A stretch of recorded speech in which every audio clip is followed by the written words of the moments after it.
says, yeah, sure, I'll teach him how to fight. Hey, kid, look over here.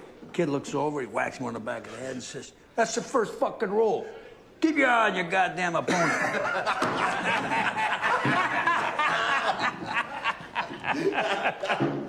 Hey, what's up, fellas? But you toads seem like the coolest guys in this place, so I was thinking, you know, like we should get to know each other. What?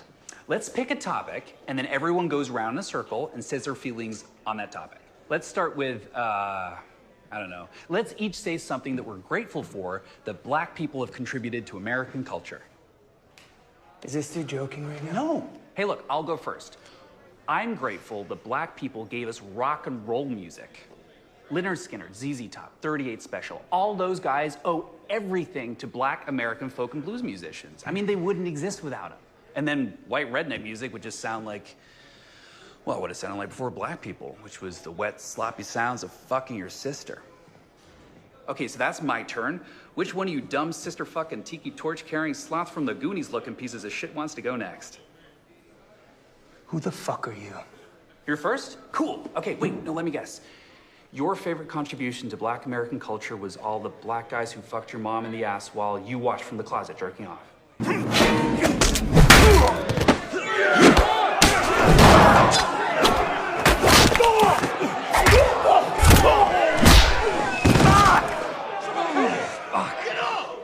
never answered. Who are you? I'm just the guy who's gonna fuck you so hard your asshole's gonna be dragging behind you like a tail. Oh, no, you're not gonna goad me into attacking you. We both know there's cameras all over this place, and now these morons look like the aggressors. On the ground! Now! Both of you! Yo, the area started it. This dude did nothing. You're a bad dad. I need to talk to Detective Song now! I need to talk to Detective Song! I got information important in this case! My son's trying to kill me! Get me Detective Song!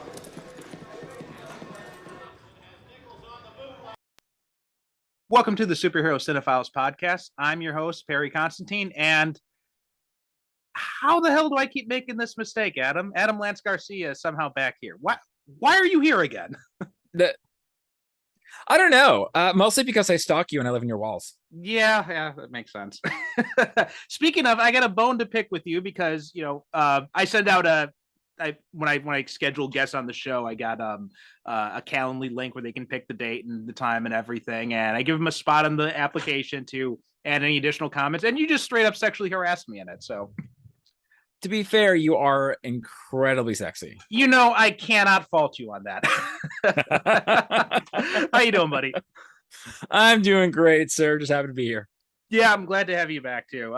You know, despite riffing on it, but yeah, it's always good to see you. Always good to have you back on the show. And today we're talking about something that both of us love, and that is Peacemaker, an HBO Max, you know, semi-sequel or spinoff from the James Gunn Suicide Squad. So let's just jump right in because there's a lot to talk about. You know, 8 episodes. There's a lot to talk about. Where do you want to start with this? I mean, I want to first start off by admitting that, like, when this show was announced, it was very much along the line. My thinking was, who wants this? Who asked for this? No one asked for this. I had the exact same reaction. You know, I remember, like, I enjoyed the Suicide Squad, but I really didn't like Peacemaker, the character. Like, I think, which was the point. You weren't supposed to like him. He was very much one of the antagonists in the film, if not the lead antagonist. So when it was first announced, I was like, what is the story here? Why is this happening?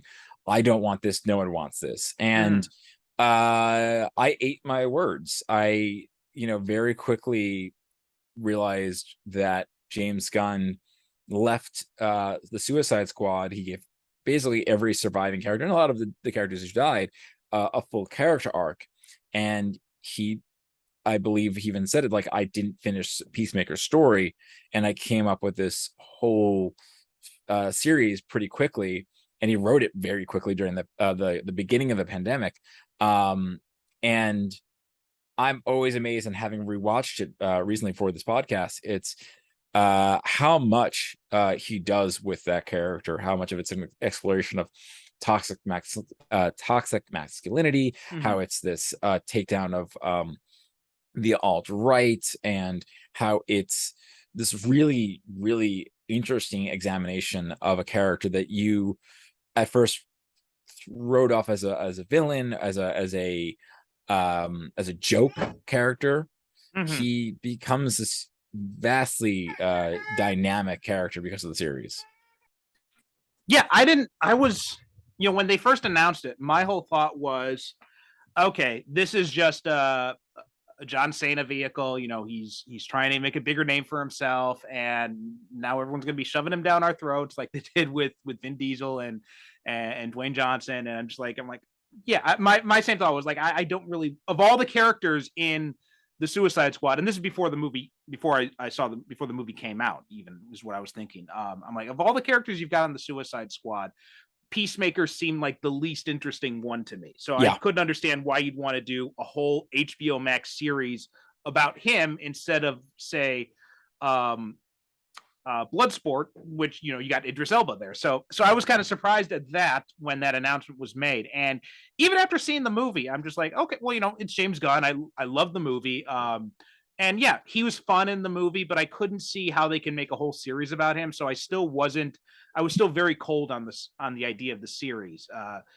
Even the first trailer I saw, I'm like, that seems okay. It seems the first show's but it's just fine. Right. But it didn't grab my interest. And then I think I actually waited a little bit after the first 3 episodes dropped on HBO Max. I think I waited like a week or two or before I finally sat down and watched it. And then I'm just like, oh, wow. Yeah. I think that was, I don't recall if I waited as well, but I do remember just very instantly thinking, oh, he's saying something with this. And I mean, you and I have, differing opinions on when it comes to like Marvel stuff. But one of the reasons why I am so much cooler on the Marvel series than I am on Peacemaker is because with Peacemaker, it felt like James Gunn, who wrote this character in the movie, felt like I said, he had something to say with his character. He wanted to continue with the arc. There was a very specific reason why this creator wanted to tell this story. And it works on its own. You don't have to have seen the Suicide Squad. It helps, obviously. And whereas I feel like a lot of the Marvel shows, with some exceptions, feel more corporate mandated, as in we need to, WandaVision we need to explain why she has all these powers for Multiverse of Madness. So we're gonna do this storyline. We want to introduce the new Hawkeye for the Thunderbolts, so let's have this Hawkeye series. I mean, and not a lot of the series, while they range in quality, it's, again, in my opinion, I don't ever really feel like, oh, you needed to tell this story. This creator needed to tell this story the way that I feel that Peacemaker is for James Gunn. Like I said, he needed to tell the story, and it's what I want more of from these sort of like larger tentpole franchises, whether it be DC, Marvel, Star Wars, Star Trek, whatever. It was like, it's a good blueprint, and I say that knowing that we'll probably never see this ever happen again with all the new HBO, Warner Brothers Discovery news that's been coming out this week. As of a recording, where there's this weird 10-year plan that is leaning more into the theatrical, which means that a show like Peacemaker is this sort of not like once in a lifetime, but this really kind of miracle of a show that happened because HBO Max was desperate for content. James Gunn had a story he wanted to tell, and it was the pandemic, so no one knew what was going on. And you have something that says something in meaningful ways in the filthiest way possible. I just don't think it's ever going to happen again, at least within the next few years. Going back to what you said about the difference between like the Marvel shows and Peacemaker, I think you're right, because the Marvel shows are much more about how does this contribute to like the larger universe narrative, whereas Peacemaker is much more about I want to say something about this character. I want to say something about these ideas that are tie into this character. So it's a very different approach. Not necessarily better or worse, depending on your taste, but yeah, I do. It was really cool to see that, and I think you're right about with the new DC stuff that's coming out now. Everything's kind of up in the air, and it's really disappointing because one of the things that I've really always been an advocate for is now that we have the technology to do it, like, a lot of characters suit themselves so much better to the TV show narrative than they do to a movie narrative. And if they're going to be cutting back on that, that's really kind of disappointing. Like for something like Doom Patrol, right? Doom Patrol would probably never work as a movie, but it works amazingly well as a series on HBO Max.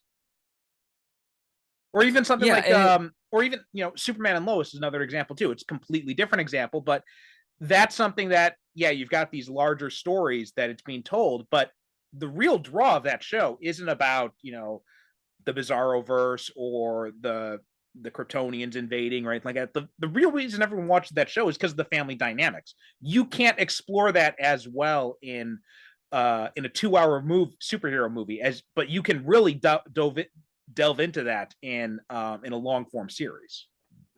Yeah, and I think it's also like there's also something to be said about like what I find interesting about what's been said about the DC stuff is like they want the big blockbuster things, and to bring up the background of it all, like it wasn't big scale enough for the powers that be, and that's like that doesn't make sense to me, because I think you look at a show like Peacemaker, which is, while it does deal with like an alien invasion and large scale and large ideas, it's a very small scale story. And there's something that like certain characters allow themselves leaning towards, like that are better suited for a smaller scale story. And I think that's like the Batgirl of it all. It's like I kind of wanted a smaller scale Batgirl film. That sounds really nice. Yeah, that sounds like almost incredibly refreshing, because I think I remember with after I finished my first Green Llama novel, my girlfriend at the time asked me like, well, what do you do after you save the world? It was literally like the best thing anyone ever asked me, because it was like, well, how do I top the biggest thing that ever happened? You can't top it. You have to make it smaller. And it was more about like a smaller scale, more emotional story. And those are, I think, the stories that are not necessarily the best, but like can be powerful and meaningful. And I think that's what makes Peacemaker so great. It's like it is this character's journey from like, if we just focus on the Peacemaker character, of getting outside of a toxic parent, like getting out of the shadow of a toxic father, and not wanting to just kill everyone just to kill everybody. Like there's so many things that he goes through that I don't think would be properly suited for a end of the world type story. I mean, it wasn't the right story to tell in Suicide Squad, but it was the right story to tell for Peacemaker. So I think it is this really great. It's just a great exploration of character. It's a great exploration of, certain themes and ideas that are sort of part of the American zeitgeist right now, with the alt-right. It's a great examination of like racism and just all these different ideas.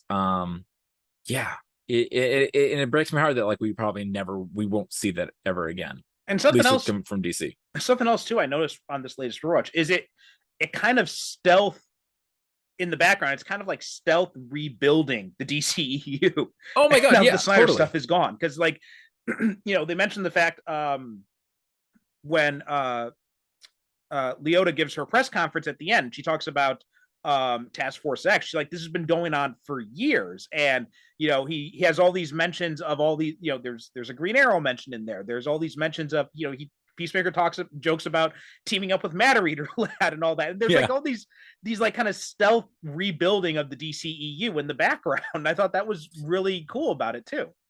And also, it doesn't define anything that happened in the DCEU, right? Because don't forget, it ends with the Justice League showing up with literal characters from the Zack Snyderverse showing up. Like, we don't see Gal Gadot and we don't see Henry Cavill, but they sure look like the versions. We do see Jason Momoa and Ezra Miller as Aquaman and Flash, like sort of saying like, yes, this is set in the DCEU, but without like, you know, it allow.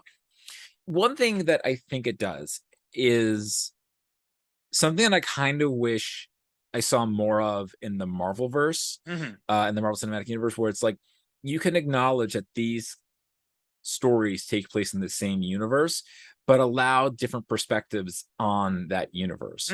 Like, I like the fact that we can have Aquaman say, "Fuck you, Barry."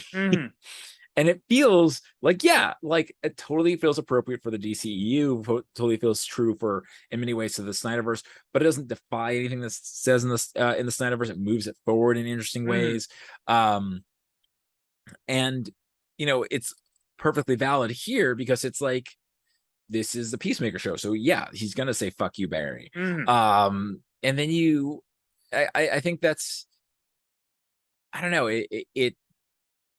it reminds me of, and I think this was like the DC's sort of policy for the last few years, was treating it like the DCEU, almost like the way comics were. Like, okay, so like we have this series over here, and this is the artists and writers behind it. We acknowledge that like this story exists in this universe, but it's going to look different than everything else because it's a different artist, and it's going to sound different because it's a different writer. And, you know, it's like, I like that. I like that feel for the DCU. And that's kind of what I was really enjoying, like in the post Snyder era, was like, we can have a Shazam and it can be this family friendly, like still kind of silly, but still like set in the DCEU story. We can have like a very adult take with the Suicide Squad and Peacemaker, and it's still set in the DCEU. Nothing that's happening in Suicide Squad negates what happens in Shazam. They're just different. They're different. Like, if you look at the DCEU as a spectrum, is that we got to see the full spectrum. And I think that's like, not to like this make this a Marvel versus DC, because like I'm not a fan of Snyder, and as you know, you and I have had that like our long conversation on over the last few years. Like, I'm not like saying that, oh, I want the Snyderverse, or I think Marvel versus DC is better. I'm just saying that as of late, I found the DCEU a little bit more to my taste, because I felt like I was getting a diversity of thought in the way they're telling these stories, versus Marvel, which has this house style, which again, like, I can't fault them for that, because it's worked financially for a very long time.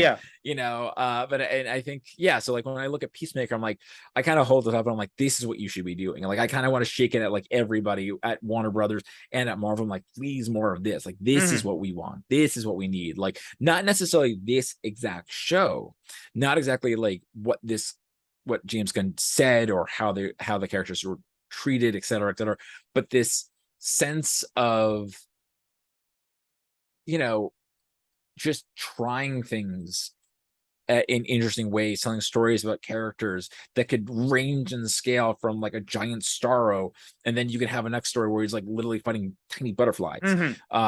You know, having characters that like don't necessarily have an arc in one movie, but can sort of explore who they need to be in a small scale storyline. Anyway, this is getting a bit bigger than Peacemaker. It's good stuff you're talking about, and I totally get what you're saying there, and I agree with most of what you're saying. One of the things too I like about it is, you know, you look at something like Shazam, you look at something like Peacemaker, the Suicide Squad. Even though Peacemaker and the Suicide Squad are much more adult, right? They're you know, much more violent, much more gory, you know, a lot more language and all that kind of stuff.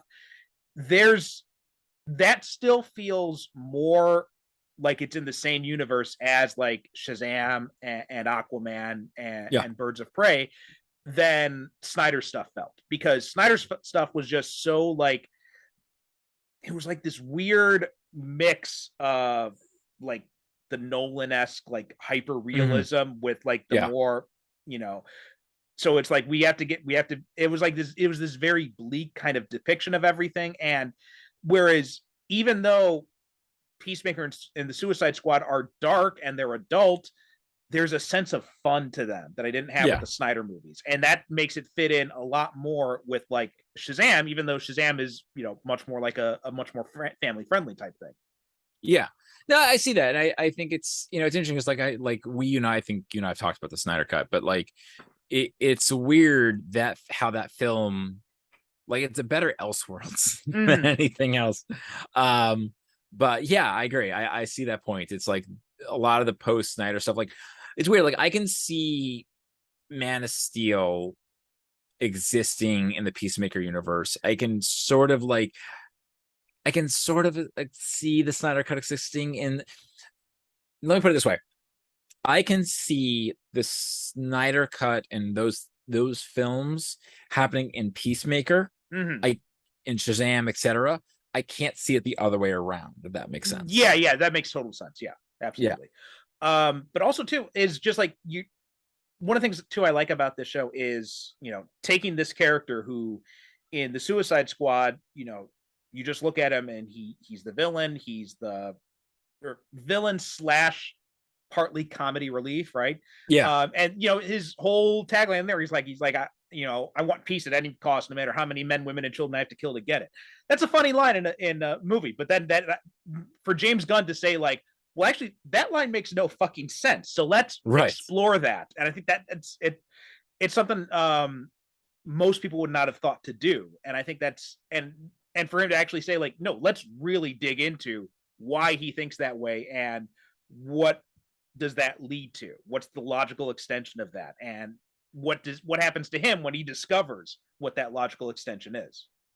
Yeah, it's like to that point, it's, you know, the fact that we actually see him have to do that. Like we actually see him confront the thing that like when you said you would kill men, women, and children to like bring peace.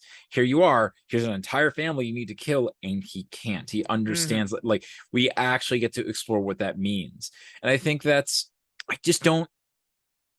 I don't really see any other, and this is more of a James Gunn thing. I think that's something that like why the Guardians of the Galaxy films are so good.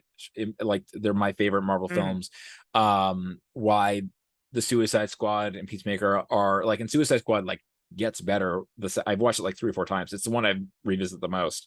Because I feel like he's really good at exploring characters and making them confront these difficult issues.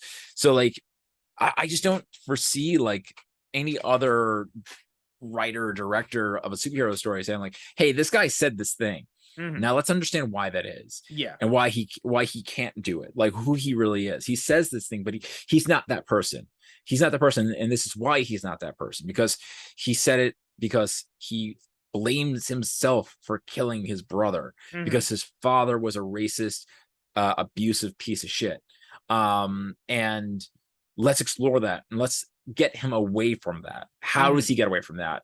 And why does he get away from that? Like even like the choice at the end, having now seen, like I remember like in the spoilers for the show that's came out last. Yeah, and we're gonna be spoiling it. So yeah.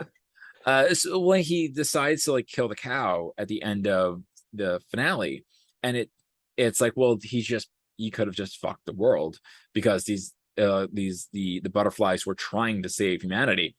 At first I'm like, why would he do that? And then you're like, oh, because he finally found people who accepted him. He did it because he's like, and he says, I thought if I said yes and I agreed to have the butterflies, he would hurt all of you. Right. And that's like, and I was thinking about this before we got on the podcast. It's like one of those like where, you know, have to remind people like authors don't always agree with their characters.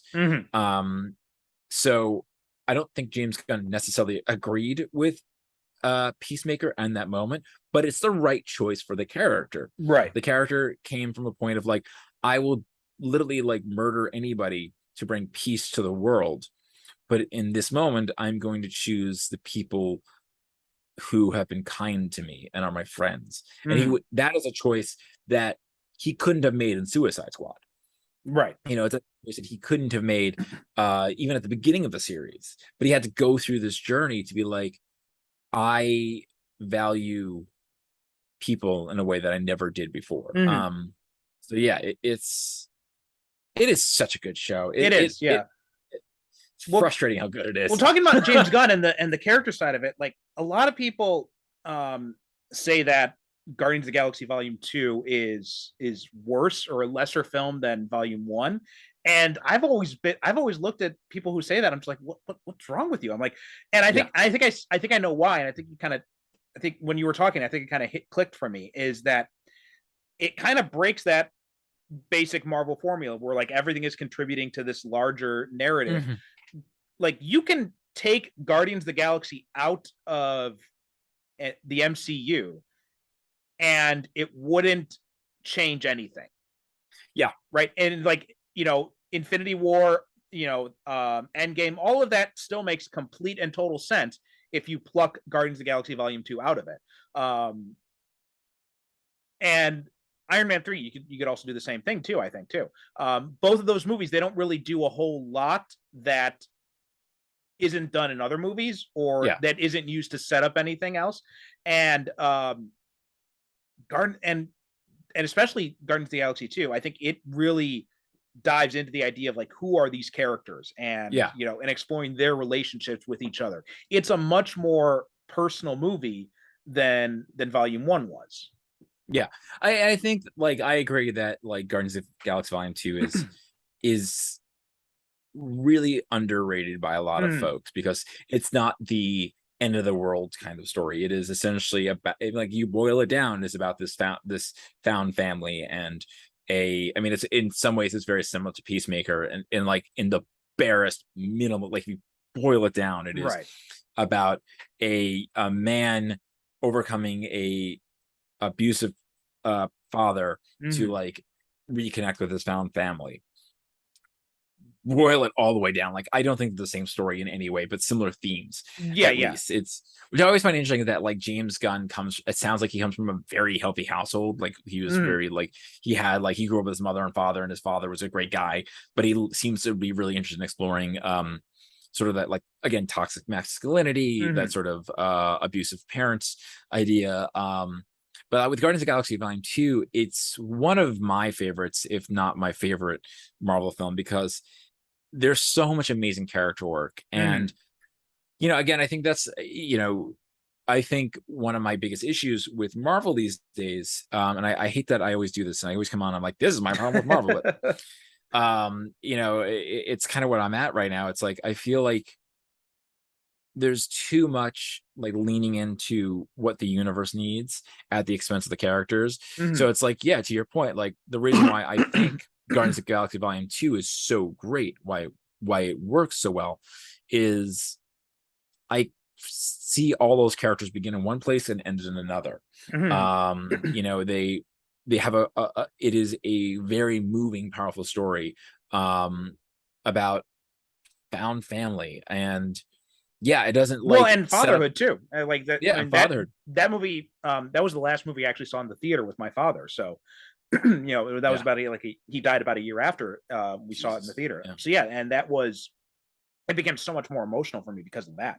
And for a movie that's all about fatherhood like that, and so, going back to Peacemaker, another thing I liked about it is it not only does it explore the idea of, you know, delving into the whole badass anti-hero and making him a real character, but also I can't think of many other movies in general that have really done this, but it also kind of explores what are the psychological consequences of black ops and all that kind of stuff. Like that's something I didn't pick up on that quite the first time around, but I'm watching it this time. I'm watching it more and I'm paying more attention to, and I'm like, I see what he's doing here. And, you know, because, you know, Black Ops is just like, it's such a trope Yeah. in entertainment, in fiction, right? The whole idea of the super spy, or like, the black ops team, being funded by the government. And, you know, we watch these stuff and we don't really kind of think about, we don't, and I think part of it is just because, like, in the Cold War, that whole spy fascination thing just kind of, like, exploded. Um, and we've never really kind of reckoned with what Black Ops actually is. Yeah. Yeah. Which, if you read a book like, I'm not sure if you ever read this, but there's a really great book called Legacy of Ashes, which is all about the history of it's amazing, and it's all about the history of the CIA in the Cold War, and up until the Obama years, I think it gets up to, and it's just like, this is so fucked up. This shit is so fucked up. Yeah. And we don't realize that when we're watching, Mission Impossible or James Bond or the Suicide Squad. So for James Gunn to then say, we're actually going to look at what a career in Black Ops actually does to a person, I thought that was a really smart thing to do too. Yeah, I mean, like, and we talked a lot about, like, we talked a lot about Peacemaker, but then, like, the whole Black Ops with, you have just, like, even, like, Murr and Harcourt and Diebeard, whose name I can't Economist, yeah. I always want to call him Economist. Economist, and all of them have really interesting arcs. Like, there's, like, that one moment in the finale where Economos talks about why he dyes his beard, and it's heartbreaking. And it's like, it's a real human moment. And you get to see Harcourt, like, rediscover her own humanity in this thing, like, to your point about Black Ops, or like, it's kind of dulled her to, like, what real camaraderie was, like, there's that scene where she's confronted about, like, killing, like, an innocent person, but, like, it's okay to defend, like, to protect the people that you work with. It's like, no, that's, you can't boil things down like that. It's, and even Vigilante has a great arc. That's one of those characters, speaking into, like, surprising characters, like when Vigilante first came out, I'm not familiar with enough of the character to really speak to him, but, like, that is one of those, if you saw the trailer, or if you just sort of, like, clips of it, you were like, oh, this is just, like, a one note, like, what if we just made him a sociopath, like, goofball? And they turn him into a really, really fascinating character. Like, he is a sociopath, and he even admits it. He's like, my brain doesn't, like, because I don't think the way, like, other, like, real people think, or whatever he says.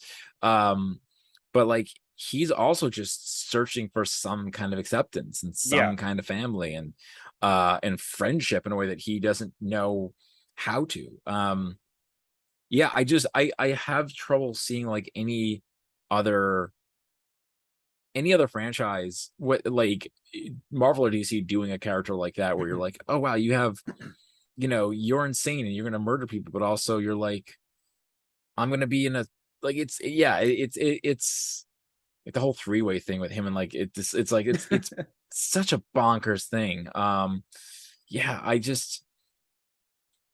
There's so much depth to these characters in a way that you just never expect. With Vigilante, I'm kind of conflicted on him, because I love how he's handled in the show.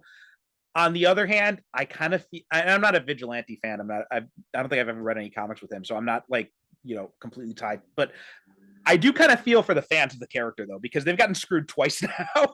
First in the Arrowverse, and now they don't, and now in Peacemaker. So they keep getting teased with their favorite character, and they keep getting something that's completely different. So I do kind of feel for those people. I do, and I think I've kind of settled on, when it comes to adaptation like this, it's like, it's like, okay, this one's not mine. I like, I don't love Ben Affleck's Batman. I mean, there's a whole lot of that's a little bit more of a minefield. Like, I don't necessarily love, like, George Clooney's Batman. It's less of a minefield.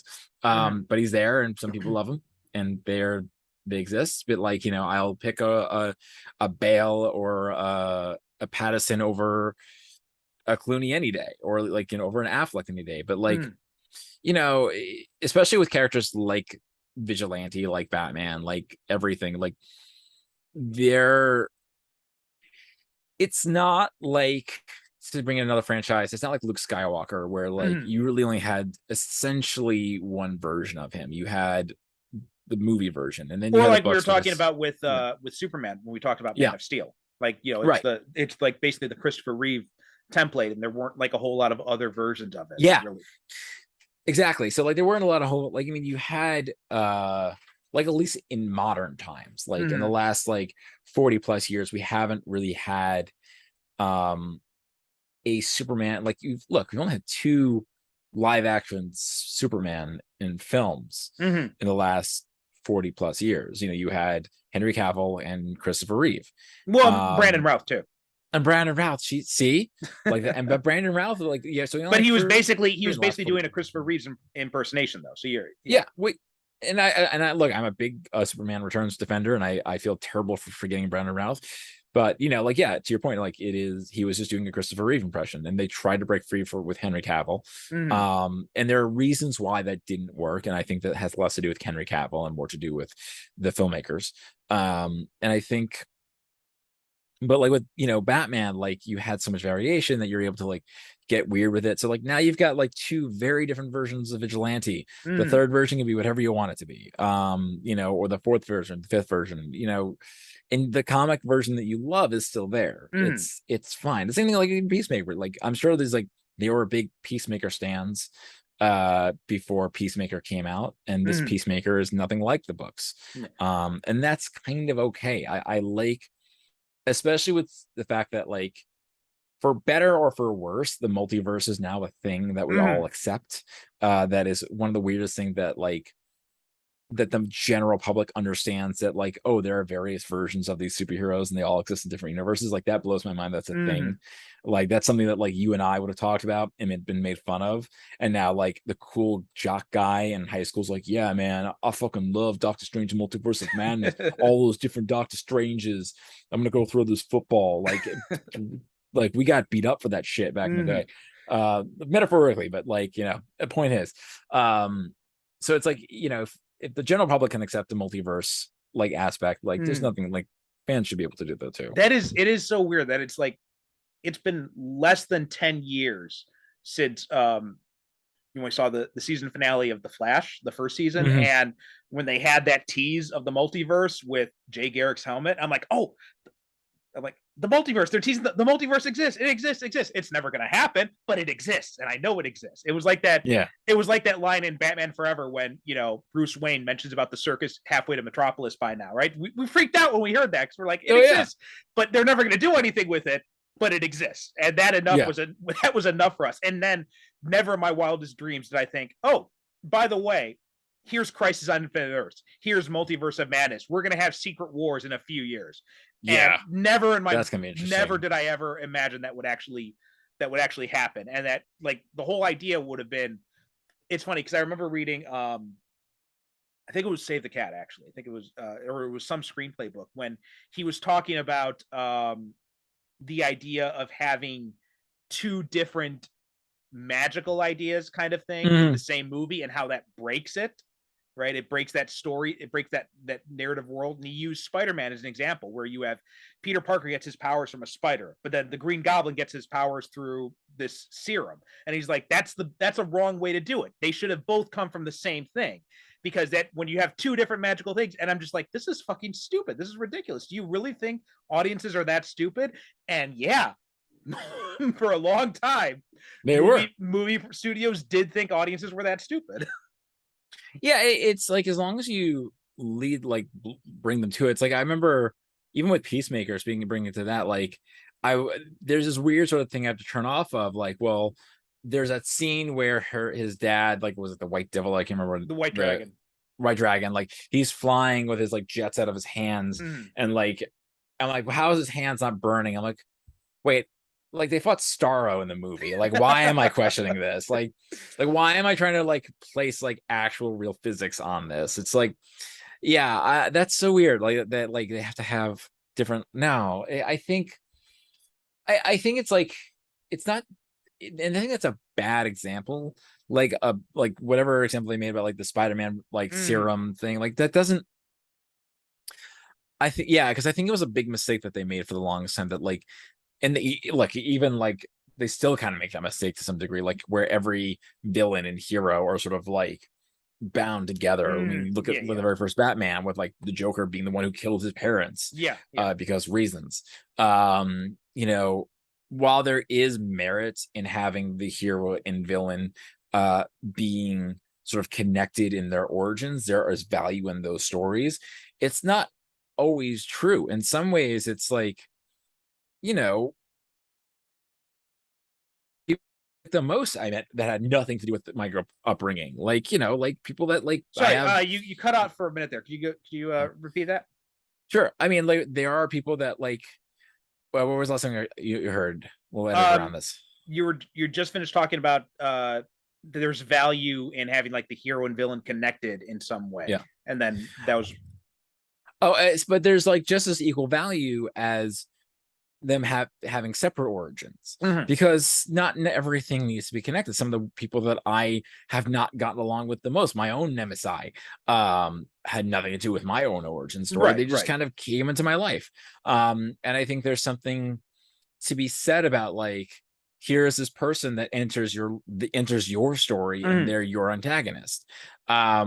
Yeah, so like it's not, and even then, like the Spider-Man versus like Goblin being different magic systems, that's not even like an accurate. I know it was such a weird. When I read that, I'm just like, what the hell is he even talking about in this? But it was. And, you know, it also, I understand it if it's like this is the only movie you're going to tell with this character, then it makes sense to have the villain tied into the origin. But if you're planning on doing this long term and doing multiple stories, you can't have every villain come out of the character's origin story. It doesn't. Eventually, it's going to get ridiculous. And I think that was one of the weaknesses of the later Daniel Craig Bond films, is like we had to tie everything back to the origin, and all of a sudden, you know, Blofeld is like his long lost stepbrother or whatever that shit was. And I was gonna say, like, that was one of the biggest, like one of the best and also biggest mistakes of Smallville initially, was that all the people were connected to like the meteor shower that brought Clark to Earth, which was like at the time a kind of inspired idea, because it allowed him to be like feel guilt for the things and like help motivate him to help people. At the same time, it gave you a showcase for his powers too as well. And so and it like gave reason why there's kryptonite everywhere, et cetera, et cetera. But like it did limit it it came to a point where it limited them, and then they eventually broke free of that. I never finished Smallville, so I really can't speak to how it ended. But yeah, I think that's like one of the biggest mistakes was it was like it was a good idea, but it showed the limits of that idea as well. It's funny you mentioned Smallville because my buddy Anthony Desiato, he has his own podcast, Digging for Kryptonite, and he's a huge Smallville fan. So like him talking about it all the time. And now Michael Rosenbaum and Tom Welling are doing a rewatch podcast of Smallville called Talkville. And so it got me interested. So I started rewatching it, and man, that 22 episode format is just so rough when you're watching it. But it's funny because even in Talkville, Rosenbaum and Welling, they talk about that, the whole idea of like, it's like, wow, we really milked that freak of the week stuff, didn't we? Yes. and yeah, it's fine if it's like if it's like it's a weekly show and everything, you need to have content, so it makes sense. But eventually if you're telling this long enough, it starts to stretch the credulity to the point of breaking, when it's just like all like Smallville's like, what, 20,000 people, 50,000 people. It's not supposed. So, eventually you get to a point where it's like, okay, what percentage of people here have superpowers? Right. Yeah. And that was like, it's. And it was also totally inconsistent with how the meteor rocks affected different people. They had, at first they had tried to make it kind of make sense. Like, the kid who's obsessed with bugs, he gets bitten by kryptonite irradiated insects, so that makes sense. The girl who had like this experimental spinal treatment, it affected her bone structure, and now she can shapeshift. That kind of stuff, it made like a pseudoscience kind of sense. But eventually, it just got to the point where it's like, fuck it, it's meteor rocks, and somehow this works. Yeah, so like it's funny, like the whole speaking of like the 22 like episode format, like that's the one thing that I've been really happy about over the last few years, the last like decade or so, has been the shifting away from like we need to have 22 episodes so that way we can like recoup our losses. You know, the fact that like we can have a show like Peacemaker that is what, 8 episodes? Yeah, 8 and episodes. Yeah, tells a solid season and it's done. You know, whereas like I think, and that was also like a problem like with some of the Marvel Netflix shows, which I loved, was like there was like that point of like those 3 episodes, like this is a 10 episode story with 3 episodes that have nothing to do with this story, or it's like it's just like they stretch things out in a way that felt unnatural. Whereas with Peacemaker, I feel like every single scene, every single episode plays a specific role in each character's arc and like building towards that climax. Well, yeah, I mean, like, even like this, I was the gonna CW say, like, shows are a good example of that too, because I just finished watching the was it season 8 of The Flash, and it was a slog to get through some of those episodes, especially because the show has just dropped so much since those I've heard. years. It's just like there's like it's disappointing. I mean, like Grant Gustin is still great, but you know, there's still a lot of things I like about it. Like I love Grant Gustin. I love what's his guy, the guy who plays Joe West. But it's just like there's all these other characters that we have in here. Like we have, you know, this, you know, Allegra character. We've got, you know, Chester and all this, and I'm just like, and we're dealing with their interpersonal drama, and I'm just like, why are you wasting my time with these characters I don't give a shit about? Right. Yeah, I mean I fell off like 3rd or 4th season where like things started to really dip. Like that first season was amazing. That first season was just really, really, really strong, where you know, the whole reveal of the villain and all this, and then it was like, and then it just kept on going. Just kept on going. Yeah, I haven't been able to finish Supergirl yet because of that. Like it's the last season, I've only gotten like 10 episodes in, because it's just like it's even worse because the side characters are just so much more worse than that show. I heard that they actually like shot but like didn't put in like Kara and Lex's sister, Lena. I remember like Lena, like they apparently like had a kiss in the show, but then they cut it. I haven't gotten to that point yet, but yeah, I've read something about that too. Yeah, interesting. Yeah, you were gonna ask about Superman and Lois, you were about to say? Oh, how many, like that's like what? Like that's like 12 episodes, right? It's like, no, it's like 15 to 8. It's under 20, I know that. But and I was thinking about that as I was talking about the Flash thing. Like even getting rid of those, like, you know, 5 episodes or so makes a big difference. It's amazing. And well, even like Iron Fist, like the last season, all the other Netflix shows, they were like 13 episodes. Iron Fist was 10. And there was a huge jump in quality from season 1 to season 2 of Iron Fist. I mean, it's still, you know, lower end. Like it's probably better than Defenders, I'd say, but it's still not that great. Defenders started so strong and then it went off the rails, and it almost redeems itself in the end. But yeah, but still, like even still, that final season of Iron Fist, like just axing those last 3 episodes really helped a lot. It really made it a whole lot tighter. And that's why I do like what Marvel's been doing with their Netflix, not their Netflix shows, the Disney Plus shows, is it's 6 episodes and they're done and that's it. And I really like them, you know, playing around with that format. It's like maybe some stuff will get a second season, maybe not. And I just like it. Yeah. This idea of bringing back the miniseries, I think is such a great idea. I mean, there's a different conversation to have with like, I feel like with the Marvel, like as much as I like the fact that it's like 6 episodes, that they're like, they can be pretty tight. At the same time, I feel like they've sort of shot, like it's almost the inverse of it, where it's like they have to tell the story within 6 episodes, and you're like, you know, you spent like 3 episodes telling this narrative, and now you have to bring the villain. So now it's like episode 4, so now we need the villain, and now we need to like have the big climax in episode 5, and you can sort of see a bit of a structure. And sometimes like I kind of wish that it was like 2 episodes more, 2 episodes less, or like this. It's weird. Like I feel like it's almost like, again, it's the inverse problem of the 22 episode season. Yeah. Where it's like they don't seem to really like there's certain shows that could be shorter. Mhm. There's certain shows that should be longer. One of the things I Sometimes liked it's like about what WandaVision did, and I know you've got criticisms of that, but I do like how they did play with that format. Like the early episodes, the ones that were very much the sitcom focus, they were 30 minutes. And then as Yeah. they broke out into the larger story form, then it expanded to like an hour. So I did like that they kind of, and I, because now you don't, and I think Netflix really hit on this, is that, you know, we don't have the, you know, the network TV hour-long bracket with commercial breaks.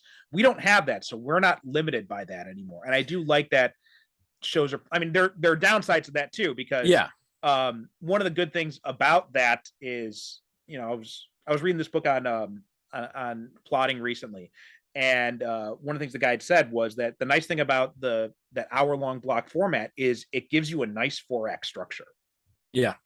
And it gives you a nice place for cliffhangers to have, like, okay, here's a cliffhanger here, commercial break. And you have to have that cliffhanger because that's why people will come back after that commercial break and not switch the channel. Right. And I think, and that's to your point, like, it's weird. Like, I feel like with everything we're discussing right now is like, it's a double-edged sword, Mhm. you know, where we have, one thing I was going to say, like, I love about Peacemaker, it's 8 episodes, and every episode's anywhere between like 45 to 50 minutes. Like, yeah. Even the finale, like, which is the other shows would have like an hour-long format or like double the size, Mhm. which I am guilty of in my Green Llama audio drama of, like, my finale is twice as long as every other episode. What I really appreciate, like, he was like, I have 45 minutes to tell this story. Mhm. And he told the story within the confines of that, and he never felt like over long. Even though he had no limitations in terms of commercial breaks and scheduling and whatever. Where then you have like the Netflix side of it all, where you look at like Arrested Development, Mhm. and because they were like, oh well, we don't have to worry about putting this into 30 minutes, it overextended Yeah. their storylines to the point of like, this is not funny anymore. Like, this is not, you're not telling a tight narrative. Like the box that you were forced to be in because of network needs made it forced you to be more creative. Like, similar also issue, too, like, that yeah. show, just the fact that they couldn't get everybody to at the same time. Yeah. Because one of the things that worked so well about those first 3 seasons was the interactions between those characters, and that really falls apart when everyone has a different schedule, so you have to film them all in isolation, and it doesn't work as well. Yeah. I mean, but even then, like, from what I understand, like the season after that, where they had them all together, Mhm. didn't work because they really just couldn't think outside. Yeah. Like, they thought too far outside the box. And like the other side is like with like Stranger Things, which I've enjoyed the season, but like there was no reason that finale needed to be 2 hours long. Like, it Mhm. really didn't. And it's like, you know, like if they had just confined themselves a little bit, you know, or like gave some limitations to them, you know, I'm a big proponent of, you know, not necessarily, like, people say think outside the box, and like there's Mhm. value in that. But I think like the best thing anyone can ever say to me is like, this is your box. Mhm. This is what you have. Like, these are what you can and cannot do. Figure out an interesting story that you can tell with it. Yeah. And that's a better challenge than, you know, trying to go beyond something. Because sometimes it's like, I still think one of my favorite stories I've written was my Sherlock Holmes Green Llama story, because it was a really tough box to fill. It was like, Mhm. you need to have the Green Llama, you need to have Sherlock Holmes, and you need to solve a mystery. And like, how do you make that work? And how do you, like, what are that's a box that you have to Mhm. figure out how to build the box and like stay inside that box. Yeah, because I had to fit that in. And I think the same thing with Peacemaker, where it's like, you look at this, like, he had a box, which is he had probably a limited budget. Mhm. So how big can he actually make this story? You know, he could only get like 8 episodes, 45 minutes. He could only do so many big CGI events. Mhm. So, you know, a lot of the villains, even though like there are like CGI butterflies, for the most part, you know, like you know, a lot of the villains are just people. They're Right. just people. And you Well, have also you're limited with how many cast members you can probably have on screen at a time because of the COVID stuff going on at the same time as well. exactly. So like you know, and also you look at the way he uses sets. Like, Mhm. he used just this one like there's a headquarters location. There's his house.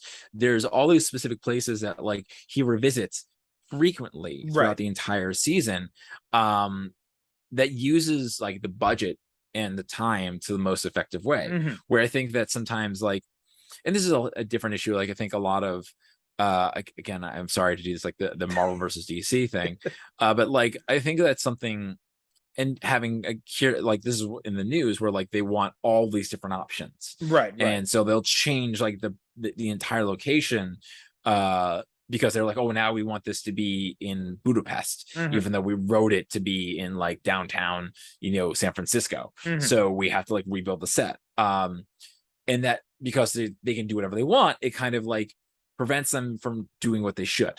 I think that's something I look at like with Peacemaker again, and like this is not 100% true. This is sort of this is a bit of supposition and a bit of like my own biases coming in here, but like I think that's something that is so interesting when you even look at Suicide Squad, you look at Peacemaker, like he clearly thought about how I can do this in the most effective way possible, tell a story that's true for these characters, that moves these characters forwards in interesting ways, that while still, not pushing beyond this budget. So we'll shoot this one building where like they have the headquarters. We'll shoot like a lot of scenes there. We have like a big climax. We'll shoot it in a bottling plant, and like we'll just shoot the hell out of that location. We have like this big like finale. We'll shoot a lot of it in like outside a barn. And instead of going big and making such a massive sort of like end of the world storyline, let's shoot it as dynamically as possible. Well, going to like stunts. Going to what you said, and I was thinking of Ms. Marvel as you were talking about that, because and don't get me wrong, I love Ms. Marvel. I thought it was a great first season, but I did find as I was watching it, I did think that jumping straight from Jersey to Pakistan in the first season was a bit too much. Like I felt like they should have limited it just to Jersey for that first season, and then have the second season all set in Pakistan. I think that would have been at least that's how I would have done it. But because they have that ability to do that, I think you're right. Having all those options having those limitations can be very healthy, creatively speaking. We've talked a lot about the story stuff and all that, and we're going for over an hour now, but we haven't really talked that much about some of the characters. I really want to talk about John Cena, especially because, oh yeah, God. I mean, I don't know about you, but I'm not a wrestling guy, and for the most part, every time you've got a wrestler making the jump to movies and TV, I roll my eyes because I remember Suburban Commando and when they were trying to make Hulk Hogan a thing back in the day. Yeah. And when they tried to make Stone Cold Steve Austin a thing, and sometimes it works, right? Sometimes it works. Like, Dwayne Johnson. Yeah, exactly. Dwayne Johnson is, I was very against, like, I avoided seeing a lot of his movies for a while until I finally saw some. I'm like, oh wow, this guy's actually a lot of fun to watch on screen. I want to see more of this guy. The only reason I watched Fast Five was because of Dwayne Johnson. Because I haven't seen that. I mean, you never saw the Fast Five, really? I only saw the first one in Hobbs and Shaw. I think I saw Fast and the Furious 2, like a couple of scenes of it on like TBS. See, I watched the first two and I'm just like, God, these movies are. I saw the first one and I'm like, God, that's such a piece of shit. And then a buddy of mine dragged us to see Too Fast, Too Furious. I'm like, oh my God, this is even worse than the first one. And then I'm just like, I've never watched another Fast and Furious movie again. And then when they got to Fast Five and they said Dwayne Johnson, and I'm like, well, fuck, I got to watch it now just for. And I stuck through it. And it's funny because the movies, they're ridiculous movies. They're completely ridiculous, but they're fun. And a big part of the draw was Dwayne Johnson, and then you had Jason Statham come into, and also I can't remember the guy's name, but the guy who plays Han. He's also big part of it was just watching him too, because he's like the most interesting character out of the whole bunch. But then they killed off Han, and because Dwayne Johnson and Vin Diesel hate each other, they had to spin Dwayne Johnson and Jason Statham off into Hobbs and Shaw.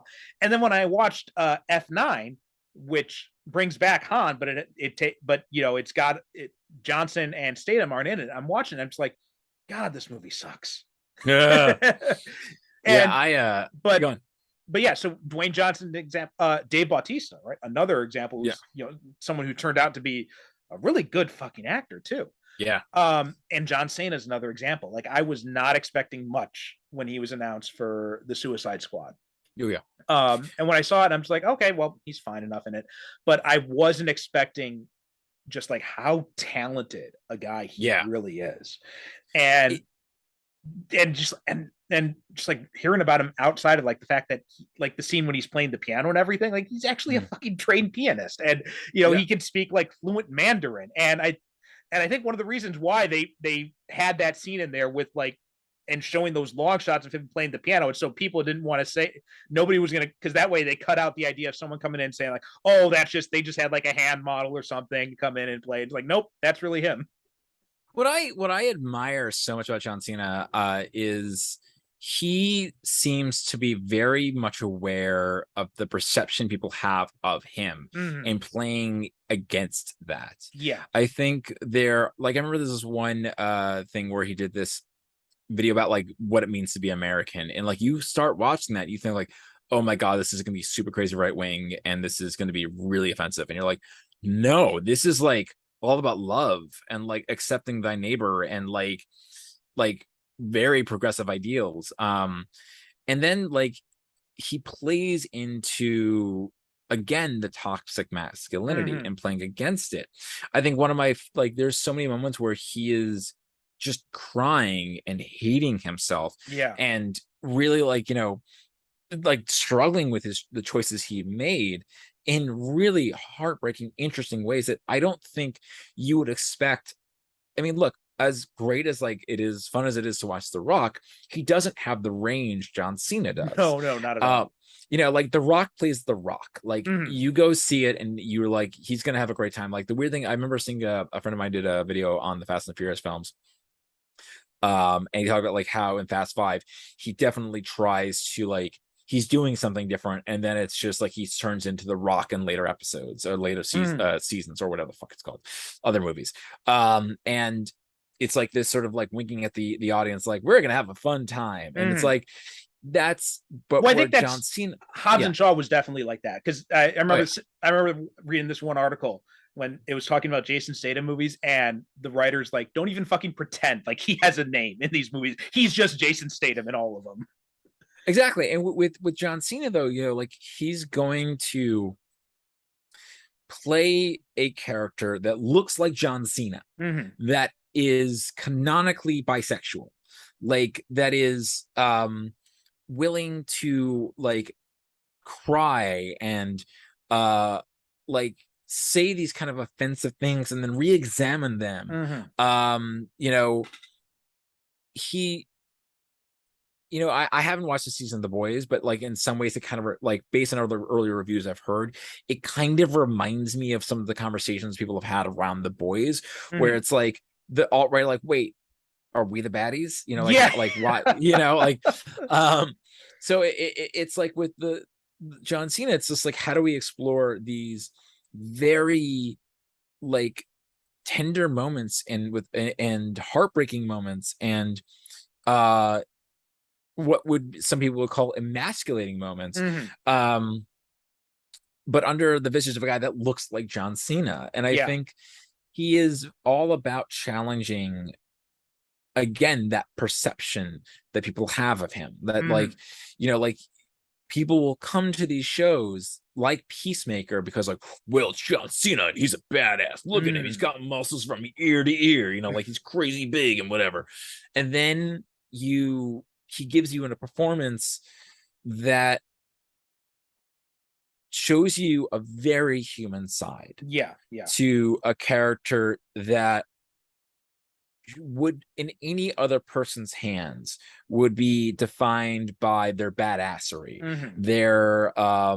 their muscles and like steely face and like and he's done roles like that before, but it's clear that like he has less interest in that, and if he's going to look like John Cena and if he's going to be John Cena, he's going to take you on a journey that I don't know, just adds more depth to a superhero story. Like I think that's like my favorite thing about Peacemaker is that it could have easily just been a shoot 'em up, like let's just go on this adventure with this anti-hero, this badass anti-hero.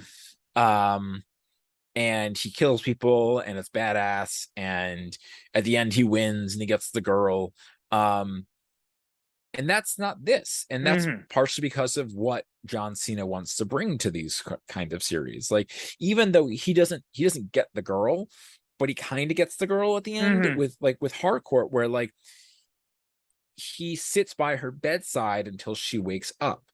But it's also because his character has gone through such dramatic change that he's going to be the one that's going to sit by her bedside, Right. and be like the tender, caring man that he could never have been at the beginning. And again, it goes to what, you know, John Cena's playing into a type where it's like I'm gonna fuck this girl and like I'm gonna say all these like big things and my dick's this and that. And then he ends with like sitting quietly next to a woman's bedside until she's healed enough and doesn't ask anything of her and doesn't demand anything of her. It's just like, I am here for you. And that's growth. And again, it's not necessarily something you would expect from someone like him. No, absolutely. Yeah. And no, that was perfectly said. And it's also really, it's so weird watching this, because I get the point when they're all talking and Adrian is talking about how, you know, John Cena Peacemaker came up with nicknames for based on everybody's dicks in high school. Yeah. And then he's like, and then Peacemaker's just like, well, hey, I had a tough time too. And it was like, how did you have a tough time? It's like, well, everybody was calling me bully all the time. It hurt my feelings. And it's a funny line, but at the same point, there's a kind of tragedy to that. There's a kind of tragic truth to that line too. And I'm watching this, I'm like, holy shit, you know, James Gunn took the bully from a high school movie and made me care about him. Yeah. I mean, and it's, but again, it kind of goes back to what we were talking before, like this exploration of toxic masculinity and like how it, like, it's, you know, it's funny, like I listened to yesterday Rockin' the Suburbs by Ben Folds 5. You know, it's like, you don't know how, like, what's the lyric? Oh, you don't know. Y'all don't know what it's like to be a middle class white boy or something like that. Yeah, you don't know what it's like to be middle class and white. That was it. And obviously that's played for laughs. And there are aspects of like John Cena's character of the Peacemaker that like is played for laughs, but it's like it kind of says like, yes, this is what it's like being middle class and white. Like this is what happens to you, and it's not okay. And like how people act because of this is not okay. And this is why we need to re-examine it. It's unlike any other TV show, any other superhero show that's ever been made. And I think that's And also you're I love how they confront him with that. And I think that's what makes the Economist scene with when he talks about dyeing his beard so great. Like I found myself really kind of connecting with him in that moment. I'm just like, and then, you know, and you just look and cutting away from him and showing Peacemaker's reaction as he's listening to that over the comms. It was just, and you see him and you see it. And again, John Cena's such a fucking good actor. Like I get him, taking him, blowing away expectations. Like you can see his like gut wrenching emotional reaction when he hears that. And just like, oh fuck. And it's very much a "are we the baddies" moment type of thing. He doesn't understand. Like he honestly thought like, oh, I'm just like, he would even, there were scenes to this effect where he's like, we're like, hey, stop being dicks, like I'm just joking around. And he's like, he doesn't see that, he doesn't understand it. And because of his journey in this story, he's like, oh, I see it now. I understand what I'm doing and that it's not okay. And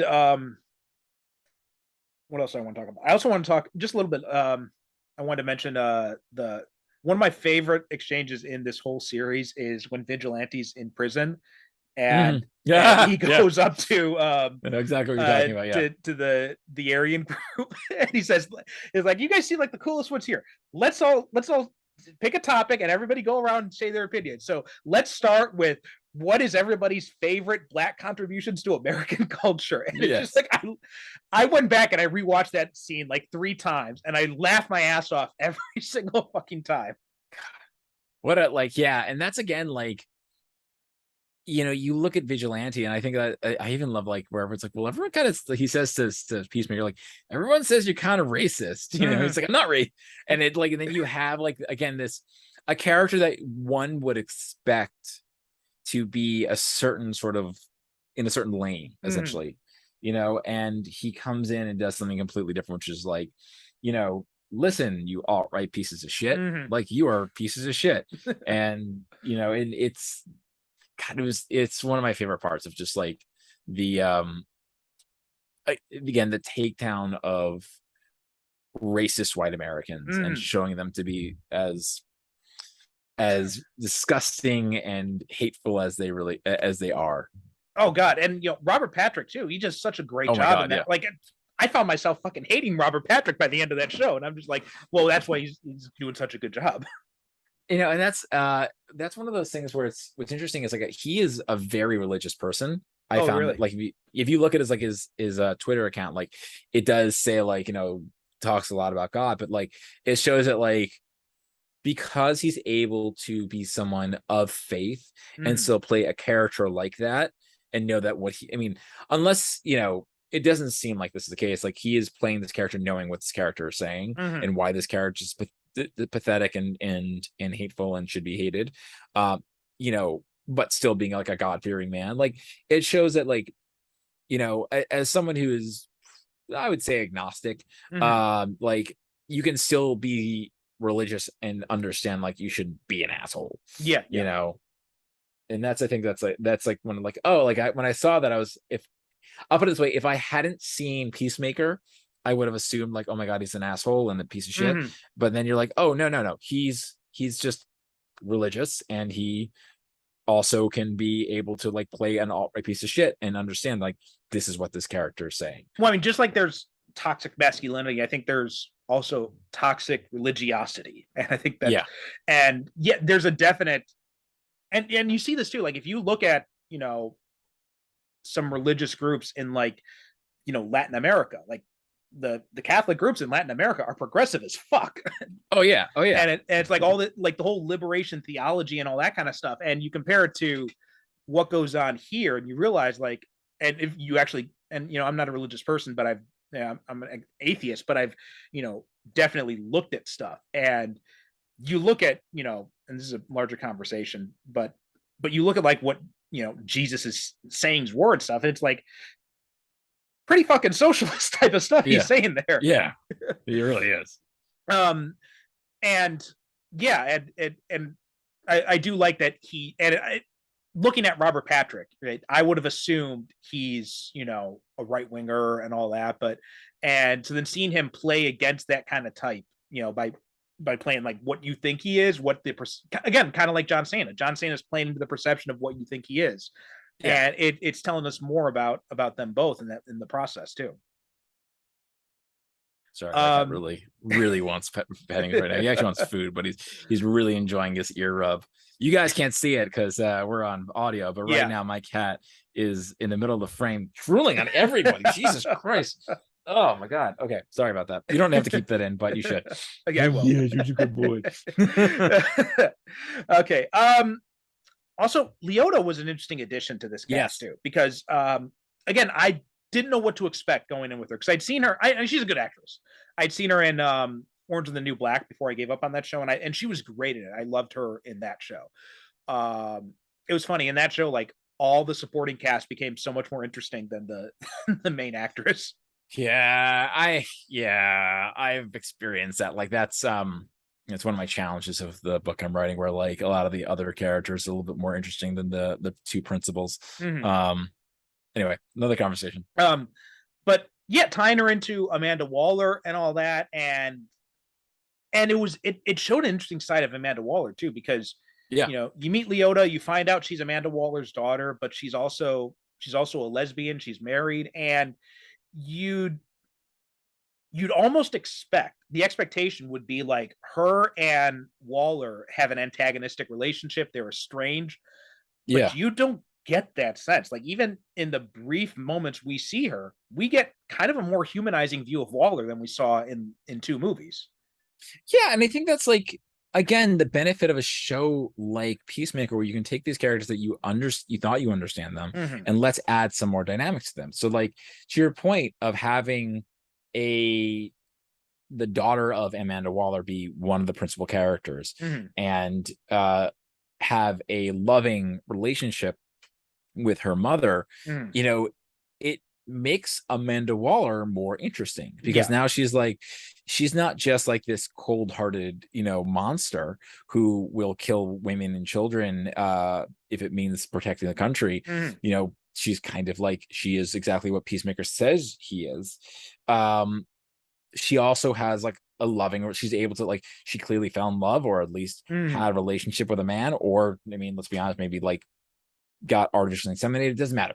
Point is that she was able to raise a child, that loves her, and that she loves in turn. And that's like, that just makes her just a more interesting villain or anti-hero or whatever, because it's like, oh no, she's not just this one note.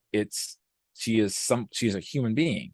And that's, again, like, the best part. Like, even like Economos and Harcourt, characters that like were secondary, just there, they become so much more dynamic because of the story, the adventure that they have here. And I think the Leo's relationship with Waller and Peacemaker's relationship with White Dragon, it's interesting too, because they're both playing different sides of it, because in both cases they're the kids of monsters. I didn't think about that. It's a good point. But also, but they show that in different ways, because, you know, Amanda Waller is a monster in this one aspect of her life, but by all accounts, it seems like she's a loving mother. Like, it seems like she's got a good relationship with her daughter. And, you know, so that creates conflict for Leota, where she's like, you know, I love my mother, but she's doing some fucked up shit. And I'm trying, and I can't, it's hard for me to reconcile the fact that, look, she's always been good to me, but whereas Peacemaker has something similar but different, where it's, you know, this guy's a piece of shit. He's always been a piece of shit to me. But I still want him to accept me. And it's an interesting way to play with those dynamics, where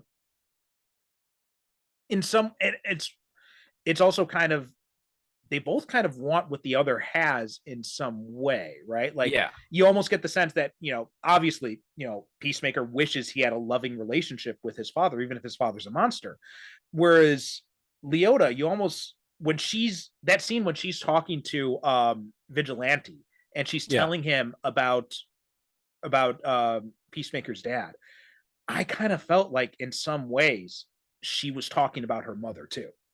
And I mean, like, the only thing, like, we don't know how much she knows about her mother at that point. Like, but at the same time, it's like, there's just so many. What I really love about this series, and it's honestly, it's challenged me with my own writing, where it's like, I want every character to have some semblance of an arc. You know, I think that's like, you and I are pulp writers, or at least we got to start in pulp. And I think there was one of the biggest things that I always struggled with when I was working in pulp primarily, was the sort of expectation of, like, you know, everything kind of moves for the plot. You know, a lot of the characters aren't very dynamic. They're sort of like, they're there to sort of serve a function narratively. And I see like a lot of that happen with some of the weaker superhero films that have come out in recent memory. Like, the characters are there to serve a function. They don't really do much of anything. So like, for me, like, I've tried to challenge myself as a writer to be like, all right, I want these characters to grow. I want them to have wants and needs. You know, a scene that I was working on today, we sort of talked about this at the beginning. I'm not sure if we talked about it on the show before we started, but like, I was struggling with the scene where, like, this character has a want and a need, and what is his want? I don't know what his want is. It's like I'm having these moments in these conversations, but these conversations mean nothing if I don't understand what this character wants and why they want that. And you look at a show like coming off a show like Peacemaker, it's like, right, that's what I need to do. I need to figure out, like, I need all the characters, and to varying degrees, because like you can't have every character have an arc. Like, no one's that great of a writer. Right. I'm definitely not. Well, I mean, you're just limited by how much time you have too. Exactly. And it's like, so I want to be able to, like, but like looking at Peacemaker, it's like, you know, you have the central cast of this group of Peacemaker, Harcourt, Economos, Vigilante, and Leota, even Murr, like all these, like these 6 characters, like all sort of go through some semblance of an arc. Like some are bigger than others, you know, but it's what makes the series. It makes me want to be a better writer, because I'm like, you can do this. You should be doing this. Like, you should have like everyone's arc feeding into everyone other's arc, so that way when they all work together and save the day at the end, it means something. And I think that's like, look, I mean, that was like, it's weird when you look at like the Snyder Cut, for example, which is, you know, if you want to think about it at the same way, it's, you boil the story down, it's like, it is about a guy with trust issues, building a team. You know, it's Batman and like building a team, it's Peacemaker building a team. You know, none of the characters really kind of go through that journey. Not even like Cyborg, who is arguably the audience surrogate in that movie. I was, you know, like he just kind of like, he's like, I'm Cyborg, and I don't even know. I watched a movie once and never watched it again. So it's like it is really refreshing. It is a masterclass in writing and storytelling. Like, there are flaws to the show, as there are every show. One thing that is not a flaw is that opening title sequence. And if Jesus Christ, yes, yeah. If it's the last thing I say on this podcast, like that is one of those things.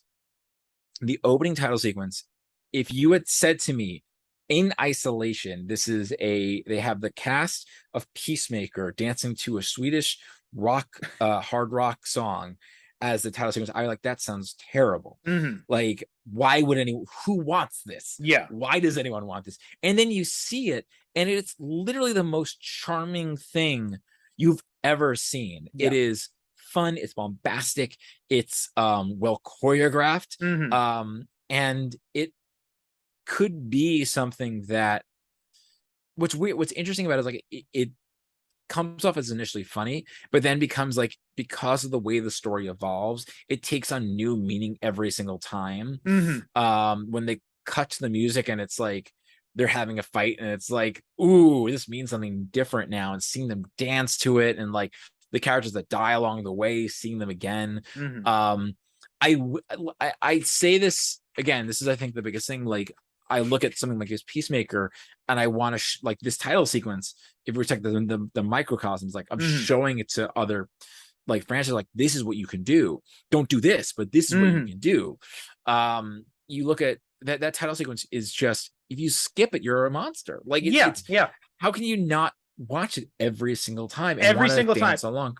And like I've said before, my daughter goes fucking apeshit over that title sequence. Yeah. Like, last night she was screaming just before I started watching, and then the episode changed and the intro started, and as soon as she heard, she's like, and she starts clapping, she starts getting all excited, and she fucking loves it. I bought that song because I love that title sequence so much. And one time we were in the car, and I just put the song on, and she's like, ooh, and then she starts getting excited again. She fucking loves that title sequence. She loves all title sequences, but that one is like far and away the one she has the biggest reaction to. It's also like, yeah, go on. And it's like, you know, now the streaming stuff, they have the skip intro thing. And I take advantage of that a lot. I do that a lot. Like, especially when you're binge watching something. Like, I was watching, I just finished the first season of True Detective. You know, great series and great title sequence, right? HBO does amazing title sequences. But still, and same thing with like Daredevil, right? That opening title sequence of Daredevil. Yeah. Amazingly well done. Still, after when I'm rewatching those shows, I'm just like, okay, I'll watch it like the first few times. By the time I get to like episode 3, I'm hitting the skip intro button. Yeah. I've seen Peacemaker twice now. Yeah. And every time that skip intro button comes up, I'm just like, no, Yeah. go away. And because I'm gonna sit there and I'm gonna watch that whole title sequence. Not only that, I have seen that title sequence every time I've watched this show. So 16 times watching all these episodes. And I've seen it multiple times on YouTube. Probably 10 times as many as that on YouTube. Same, because it's also, again, it goes to James Gunn's strength as a filmmaker, and it's a very particular style, but there is so much thought put into that show, like that opening title sequence. It's not just like charming and fun, and it's like unique, but also it's like, who are the 3 people you see? Like, it's first it's Peacemaker, and then it's Leota and Vigilante, because they're like and then it's like Murr and Harcourt come out, and then how they're introduced, and then you can see like Judo Master hiding in the corners here and there, and then like just popping out, and then eagerly coming down and like checking his step, like his placement. It's like little things like that. Well, like I love that how it just lingers at the end after they do that big money shot, and then it just like and then it gets awkward. I love that. Yeah. But like it's so endearing, and I it's funny because like I feel like you look at, because they both sort of had their big blow up with Marvel films. Like you look at Taika Waititi and James Gunn. I think and I don't know, I love Taika Waititi, but also I feel like he is got a little too much in his own style, that he's kind of lost himself a bit. That he's like, well, I can do whatever I want now because I'm Taika Waititi, and like you're like, bring it back. And I feel like with James Gunn, it's like he succeeded so much with it's weird. I'll put it this way, like I think the worst thing that happened was him getting fired off Guardians of the Galaxy Volume 3. Because the worst things is we got the Suicide Squad and Peacemaker, and now we're getting Guardians of the Galaxy Volume 3 from him. We're literally getting the best of both worlds. But I think it also allowed him to sort of like take a step back and be on his back foot and be like, okay, like what, like how do I work myself back from this? He made the right choice in, when it all went down, he didn't like go on like a Twitter tirade. He's just kind of kept himself quiet. Everyone came up to his defense, and then Warner Brothers was like, hey, you're clearly not that bad of a deal. Let's bring you over. And he's like, all right, I'm gonna just focus on this and make it as good as I can. Which allowed him to then like do Peacemaker, which also allowed, Marvel to like be able to like Feige to say like, look, we want this guy here. We're gonna fight for him. Whereas I feel like Taika, where he has gotten like success after success, that he's sort of like, he's kind of not been able to sort of see outside himself, if that makes sense. It's a different conversation. No, it feels a lot like Chris Nolan in that sense too, because I feel like Nolan had very much the same thing, where he had all these successes, and then by the time you get to Interstellar, it's just like, okay, you bought into your own hype now. And that's it. That's exactly what it is. Yeah. And I think you're right. I think James Gunn had, and maybe he's just naturally like that, or maybe it is because of him getting fired, or whatever the case. Like he does have that more disciplined approach, and I think that's where he's got this very unique style, but still he's disciplined enough to not let that style overcome everything else. He's able to like mold himself to the needs of the project. Also, like let's not like, this is a different conversation, but like Gunn writes his stuff. He writes his stuff, and he makes sure it's as strong as possible before he gets on set. Whereas Taika is very improv heavy, which is kind of the Marvel style. They're very not like necessarily improv in the way that Taika is, but they're sort of like make it up as they go. Right. Where Gunn is like, and this is my script. I know exactly the song I'm using at exactly this moment, and that's why we're gonna license it now before we even get to the set. Oh yeah, I mean, you could. Rewatching the show the second time, I could see it, and I'm just like, you can tell Gunn is someone who cares about structure because like there's Yeah. so many Chekhov Gunn's elements in Peacemaker. Oh yeah. Like it was insane. Like, you know, there's the very first episode when they mentioned like, why do we have a piano here? Why do we need a piano here? Was that ever going to come into be useful? And then later you have this scene where Peacemaker plays the piano, and just like little things like that happen constantly throughout the show where they introduce something and then it comes back in some way. Yeah, and it also play like in even ways that you don't expect, like the chainsaw. Like, and the like, he's like, oh my god, this is a chainsaw, and then like it's not like the chainsaw is there, and you think Vigilante's going to use it, but then like Economos uses it, and it's like it doesn't. It's a Chekhov's gun in a way that you don't expect, and the even like Vigilante's like, I was supposed to use that. Like they play into that sort of structure idea, but then you also have, but it pays off the arc of Economos and Peacemaker becoming friends. Yeah. Where it's like that moment, like that's when they become allies. Yeah. But you need it, like they set it up there so it could pay off over here. It's you know, look, I hesitate to say like Gunn is the one of the best living directors because he's not, but I think he is one of the like epitomes of what you want for a journeyman director these days. Someone that comes in with who can literally go from Marvel to DC and back again and tell stories that fit within their universes that still feel like a James Gunn story. Yeah. It's still like that, you know, again, going back to what we said before, like Peacemaker feels like it fits into the Snyderverse every way and every single way. But it still feels like a James Gunn film. It still feels like something that's true to him, that it was with his voice. The Guardians of the Galaxy movies all fit within the house style of Marvel, but you know, not to knock the other movies with Guardians of the Galaxy but like they feel off when they're not being written and directed by Gunn. Well, I mean, to that point, I mean, when they did Infinity War, like that scene with some of the Guardian stuff in that movie, they brought in Gunn to do it himself because they're like, because they couldn't really get it the same way. So like, I think it was especially I think the Star-Lord and Gamora scene was definitely Gunn.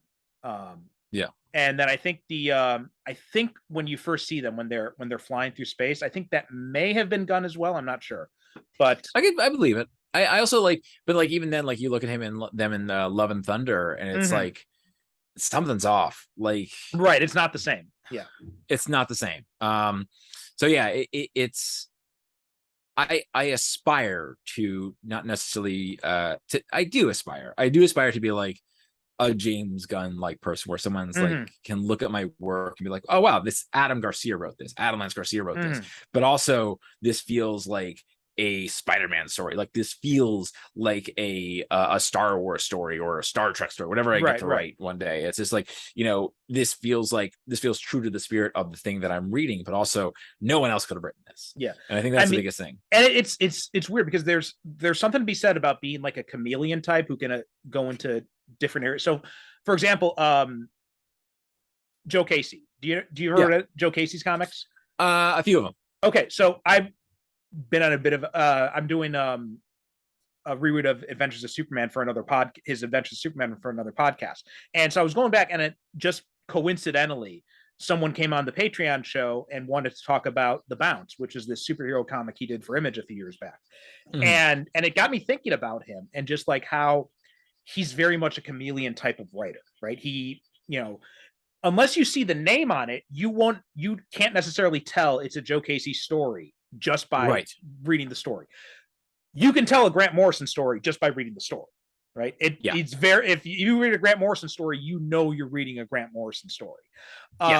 Whereas James Gunn is in this unique position that not very many writers have, maybe not very many writers, not very many directors have, where they can be unique and chameleon-like at the same time.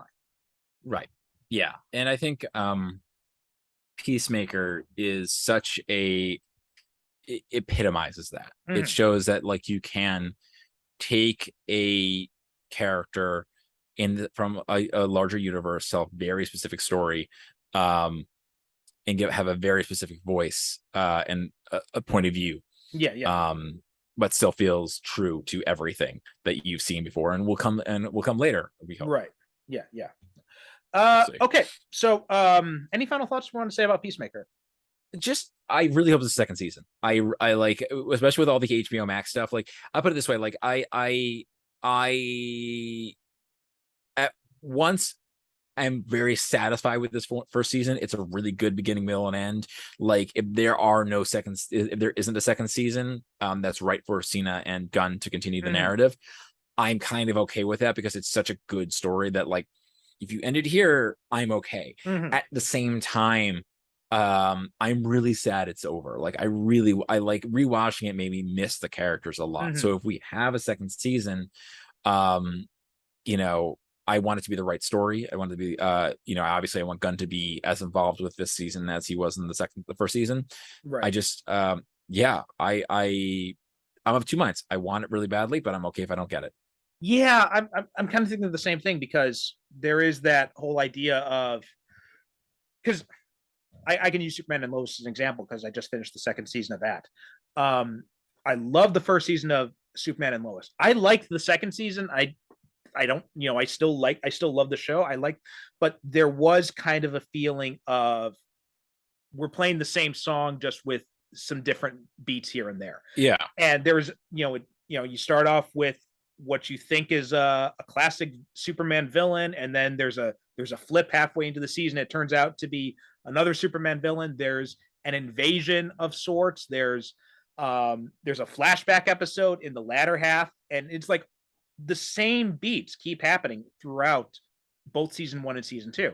I'm not saying that I wish it had been ended at season 1. Like, I'm just saying that I wish that they'll do something a little bit different with season 2. So when it comes to Peacemaker, I kind of had the same feeling where it's like, and I don't think we're really at risk with Gunn doing this, because I don't think he seems to have enough creative freedom where he doesn't have anyone saying, like, this is the way it has to be. And he's so involved in his projects where, you know, something like Superman and Lois, you've got a writer's room, you've got a showrunner, you've got network executives. So there's a lot of input going into that. And so it's very easy to just say, okay, let's just do the same thing we did and just add some different things in it. Whereas James Gunn, I think, he has enough control over it by this point where he wrote and directed every single episode of this. He wrote every episode. He did not direct every episode. I'm sorry. Okay. I thought it was every episode he directed, but still, like, he had so much control over so many aspects of it. So he was able to say, like, and you probably felt this the same as a writer too, like, what I've been doing with my books is, you know, the Luther Cross series turned out to be very successful. And then after that, I got to a point where, as I'm getting to the fourth or fifth book, I'm like, I don't want to keep writing just this character forever. And and eventually, so then I spun off to another series. I just finished that with the fifth book that just came out. And now I'm going to be doing another series, but all set in the same world. And I feel like Gunn has a similar type of feel where he's like, I know what I want to do. I know how much I want to do. And I'm going to try to keep it interesting for me. So I think if we get a second season, I don't think I'm worried about it being diluted or anything like that. No, I agree. Well, on that note, is there anything you would like to see in a second season?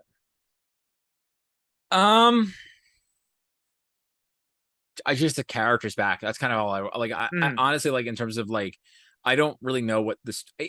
So this is a larger conversation, but something that I've kind of come to realize, like, while there are definitely things that I kind of want for comfort food television or movies or books, whatever, like comfort food entertainment, I've come to realize that the things that really stick with me are the stories that surprise me, the ones that don't necessarily, that I don't, be partially because I'm so ingrained in because I am a storyteller and I sort of, like, think about these beats. The stories that really stick with me are the ones that do nothing that I expect, you know? So I really want to go into a Peacemaker series, like, kind of like, I don't know what's going to happen. I mean, I did not know what was going to happen in the season, and it was everything I wanted it to be and more. It's like, I just want to see these characters continue to grow and change. And I want to see a little bit of expansion of the cast, but like a character or two. Right. I don't want to see like an exponential like growth. So yeah, I really don't. I just want to be surprised. I want to go into the series not knowing what the show could be and let it be whatever it wants to be. Yeah. I think that's a pretty good note to end on. I was trying to think about this too before I was like, what would I want to see in a second season? And again, I don't know, because Gunn seems to have the freedom to kind of, and like we were saying with the vigilante thing, if there's like some character I wanted from the DC universe to pop up or anything like that, Gunn's just going to do his own thing with it anyway, so it's not going to matter. Right. Like it would be fun. Like it's not going to happen, but like I would love to see like Shazam show up. Like, again, I'm biased because I love Shazam, but like how would that character interact with a character like Peacemaker, and and with Gunn's voice? That would be interesting. Like sort of like seeing, if I were to see like another character from the DC universe, like that's pre-established, and how they would sort of interact with this world. Like again, like that's one of my favorite parts of like the Justice League cameo at the end, where it's the characters that and they look the way them, but they sound right for this storyline. What I was thinking of? No, I just thought of is because I love Green Arrow, and there's that scene where he mentions Green Arrow about going to the Brody conventions, and it's like and like he's got all these different things, and again, just great job of incorporating yourself into the world. It's just like where he's dropping all these little nuggets about superheroes, like I Wonder Woman, I fucked me at a party. It was one time, and he's like, and with the Flash, everyone who met him thinks he's a colossal dick. But there was but I would like, because one of the things that has kind of annoyed me as a Green Arrow fan is we've never really kind of seen that version, my version of Green Arrow on screen, except in like Justice League Unlimited, right? Where it's like, we had him on Smallville, we had him in Arrow, but he was basically just Batman in both of those. And knowing what Gunn does with like toxic masculinity and all that, and just like his progressive views, I would kind of want to see what he would do with Green Arrow, and with that idea of like, this basically Bernie Sanders with a bow and arrow type of character. I want to double back on the Shazam thing, because I could like, okay, so now I want to see this. It won't happen, but I would love to have like one of those moments of they're talking about superheroes that they know. Like, oh man, yeah, Shazam loves hanging out with kids, man. He likes hanging out with kids. Like it's fucked up. He hangs out with kids a lot. And then Shazam's like, it's like, I am a fucking kid, like, you dipshit. And it's just like that was what I would love to see. Like that feels true for the universe, and like you can have like I wouldn't see Zach Levi say it, but I would love to see him go Shazam because I am a fucking kid, you dipshit. Like seeing Billy Batson say that would be funny. That would be hilarious. That would be interesting. Yeah, that would be pretty cool. Yeah. Okay. Adam, thanks so much for coming on again. This was a lot of fun. Always a pleasure, my friend. Tell people where they can find you. You can find me at Adam Lance Garcia on Twitter, Adam L Garcia on Instagram, and you can find a lot of my writings on Amazon. Just search Adam Lance Garcia, and listen to my audio drama, The Green Llama. The first season is now available on all your favorite podcasters. That's Green Llama 1L, and we're working on season 2. Oh, nice. So this episode is actually going to drop probably in October. So what's your time frame on that? I have no idea. Oh, okay. I have no idea. I mean, and like I think I'm also trying to find out, like, there might be some other stuff coming out, but I don't have like I know I have a story from Heavy Metal coming out. I have a Sons of Fire is coming out from Heavy Metal as well. I just don't have timelines on those things. To the point that like I'm like, is it still happening? And I'm waiting to hear back for approval on another story that won't come out until 2023, and I am not at liberty to discuss what that is yet. Not that I've signed an NDA, but I don't want to jinx it. Okay. But yeah, you'll know when it happens. Everyone's gonna know. I'm gonna make sure of it. It was the coolest email I've ever received. And so, but beyond that, like, yeah. Yeah, that's I have no I just don't know. Okay, I just all don't right, know. all right, all right, fair enough. All right, well, and that does it for this episode of Superhero Cinephiles. SuperheroCinephiles.com is the website, and we're Super Cinema Pod on Twitter and Instagram. And if you sign up for the Patreon at even as little as $1 a month, you get these episodes a week in advance. And we've also got the Superhero Cinephiles Book Club companion show where we're talking about comics and graphic novels. Thanks so much for listening, and we will talk to you next time. If you enjoy the Superhero Cinephiles, then you'll also love my companion podcast, the Superhero Cinephiles Book Club. All my Patreon subscribers get access to this exclusive podcast where I review superhero comics and graphic novels. Not sure what comics you want to read next or what you should dive into? I've got you covered on that. I'll be doing reviews, recommendations, and also talking to you about useful entry points if you're interested in reading some comics but don't know where you should start. Plus, you'll get access to all episodes of the main show a week before everyone else. On all of this for as little as just $1 a month. All you have to do is go to patreon.com/supercinemapod and you can sign up at any subscription amount to get started. Thanks so much for your support, and please don't forget to rate and review us on Apple Podcasts or wherever you get your podcasts.